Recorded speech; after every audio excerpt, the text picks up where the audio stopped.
L'actualité, bien filtrée par des professionnels de médias, c'est sur Scoop FM. Suivez nos éditions d'information sur nos chaînes partenaires à Lubumbashi, sur Sky Radio à 6h, 9h, 12h, 15h, 19h et 21h. À Kipushi sur la radio communautaire Moïseni à 9h, 10h et 21h juste. Mais également sur Kipushi 24 à 8h30, 12h30, 16h juste, 18h30 et 21h30.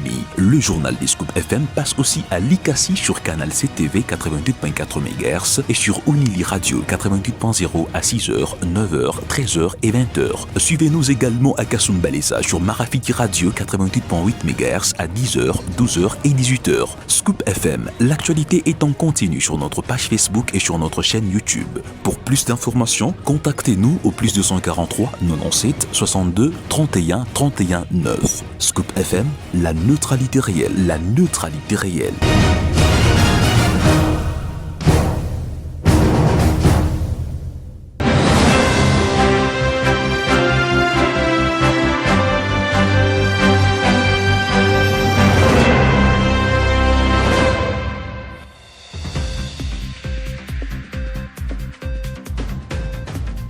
Merci de nous suivre sur Scoop FM ainsi que nos stations partenaires. Bonjour à tous et bienvenue à cette édition du journal. Un seul titre à la une de l'actualité. Au moins 82 fauteurs de troubles sont impliqués dans les incidents survenus à Kasulu et Chamanzaka. Nous sommes dans la province du Lualaba. Restez avec nous pour en savoir davantage dans cette édition présentée par Gloire Diboué sous la coordination de Christian Mouchampa.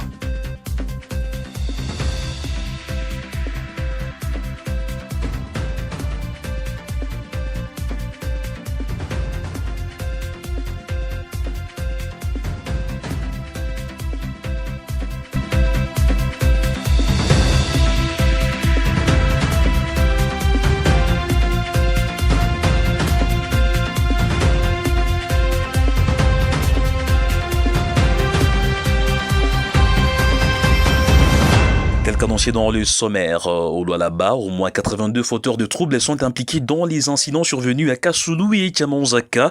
Ils se seraient infiltrés parmi les groupes des creuseurs artisanaux pour incendier des véhicules appartenant à des tierces, ériger des barricades sur certaines routes et vandaliser un poste de police ainsi que des biens de la population. C'est donc le ministre provincial de l'Intérieur, Roy Kaumba, qui les a présentés à la presse jeudi. Ces individus seront déférés devant la justice.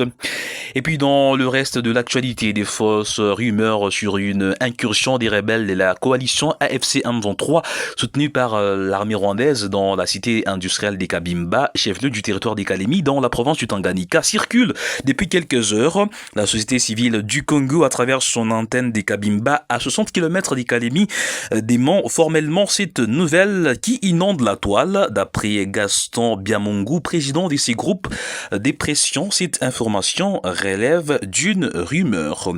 Et puis le président de la République démocratique du Congo, Félix Tshisekedi Tshilombo, a affirmé adhérer à l'initiative proposée par son homologue angolais Joao Lourenço sans en préciser les contours. Il a toutefois souligné que toute démarche devait impérativement débuter par un cessez-le-feu immédiat et inconditionnel. Suivez. Je vais commencer d'abord par remercier le président Joao Manuel Gonçalves Lourenço, président de la République d'Angola, mais aussi président en exercice de l'Union africaine, pour son initiative, son attachement à la paix dans l'Est de la République démocratique du Congo. Et comme je vous l'avais dit il y a quelques jours, il m'avait fait des propositions que je trouvais très intéressantes pour cela, mais qui commencent d'abord par un cessez-le-feu immédiat et inconditionnel. Et je le dis ici au nom de la République démocratique du Congo que je souscris totalement à cette initiative et que nous sommes prêts à aller dans ce sens-là dès que nous aurons un retour de la part du président Joao Manuel Gonçalves Lourenço, que je tiens encore une fois de plus à remercier pour son engagement en faveur de la paix dans mon pays. Comme vous l'avez entendu dans le communiqué, nous restons bien entendu inscrits dans les processus de Doha et de Washington. Donc ce n'est absolument pas un nouveau processus, ça je tiens à le préciser, et le président qui est à côté de moi le confirme. Je parle sous son contrôle. Il n'est absolument pas question d'un nouveau processus ici. L'esprit malins ne viennent pas qualifier le président João Manuel Gonçalves Lourenço de vouloir s'accaparer de quoi que ce soit. Il est en faveur de la paix et n'oubliez pas qu'il était déjà avec nous au début de cette crise. Dans l'actualité également, face aux accusations d'interpellation arbitraire, d'arrestation ciblée et d'enlèvement présumé visant des figures de l'opposition, le ministre de la Justice, Guillaume Ngefa, est monté au créneau pour livrer la position du gouvernement congolais. De précision dans cet élément. Vous savez, nous sommes un État qui a plusieurs corps et qu'il y a la loi. Chaque citoyen qui enfreint la loi doit en répondre. Et ça, c'est aussi quelque chose que vous devez absolument faire. Nous avons aussi la loi sur le numérique. Aujourd'hui, les gens se permettent d'insulter les gens sur les réseaux sociaux, de dire n'importe quoi, etc., au lieu de se focaliser et sur des faits. Sur des faits, on calomnie les uns, etc. Ça, c'est la première chose qu'on doit faire. C'est-à-dire que quand vous posez un acte, et vous devez aussi être conscient que quand vous violez la loi, vous allez faire la loi. C'est ça qu'il faut dire. En ce qui concerne les opposants, nous appliquons la politique du pays dans l'administration de la justice. Nous veillons à ce que ceux qui sont arrêtés, la procédure puisse être légalisée. Si par exemple les gens ont été arrêtés pour suspicion d'atteinte à la sécurité de l'État, etc., il faut savoir une chose, c'est qu'il y a des détentions administratives. Pour des questions liées aux atteintes à la sécurité de l'État, il y a une manière de mener les enquêtes. Les enquêtes peuvent durer, mais nous, au niveau de la justice, nous demandons toujours à ce que cette situation puisse être légalisée. Je vous donne un exemple, puisque c'est ce que vous allez... Les généraux, certains, les cas, ils sont maintenant en dolo, après que l'enquête qui a fait longtemps, ainsi de suite, ont été maintenant amenés et ils vont être jugés. Pour nous aussi, nous sommes les conseillers juridiques du gouvernement, donc notre rôle aussi, c'est d'attirer l'attention, de donner des conseils pour que seule la légalité prévale. C'est la légalité prévale. C'est ce que nous faisons. Les cas qu'on nous dit que voilà, les gens ont été enlevés, non. Quelquefois, des gens ont été arrêtés. Et lorsqu'on mène les enquêtes, certains sont effectivement libérés. Et quand ils sont libérés, ils ne les disent pas.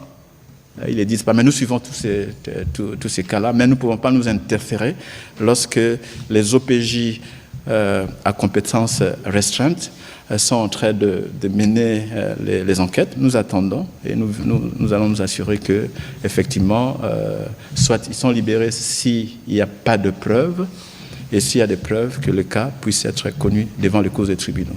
Page noire pour finir cette édition du journal. Arrivé ce jeudi 8 janvier 2026 à 13h40 à l'aéroport international de Lolano à Lubumbashi, de la dépouille mortelle de Madame Cécile Kazembe Mugiti, épouse de Martin Kazembe Choula, gouverneur intérimaire du Haut-Katanga, qui est décédé bien sûr la semaine dernière. Suivez. C'est en tout début d'après-midi, dans une atmosphère lourde de tristesse et de recueillement, que les Haut-Katangais ont accueilli ce jeudi 8 janvier 2026 la dépouille mortelle de Cécile Kazembe Mugiti, décédée le 1er janvier dernier en Inde. À l'aéroport de Lolano, la douleur était palpable.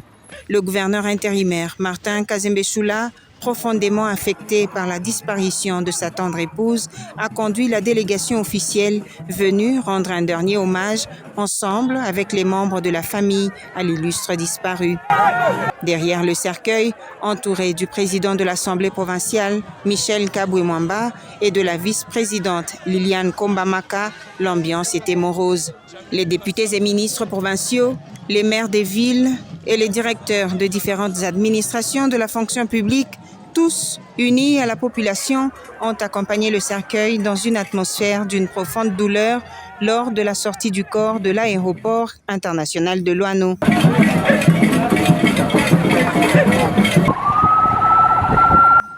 de l'aéroport, la dépouille mortelle de Cécile Kazembe Mugiti sera conduite au funérarium de Kassangiri en attendant son inhumation selon le programme qui sera communiqué ultérieurement. Toute la population du Haut-Katanga s'incline devant la mémoire de l'illustre disparu et partage la douleur de la famille éplorée et lui exprime sa solidarité ainsi que sa profonde compassion.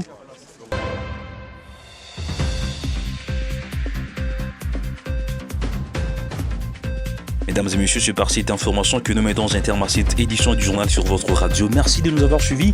On se fixe rendez-vous très prochainement. D'ici là, portez-vous très bien et bon début de week-end à toutes et à tous.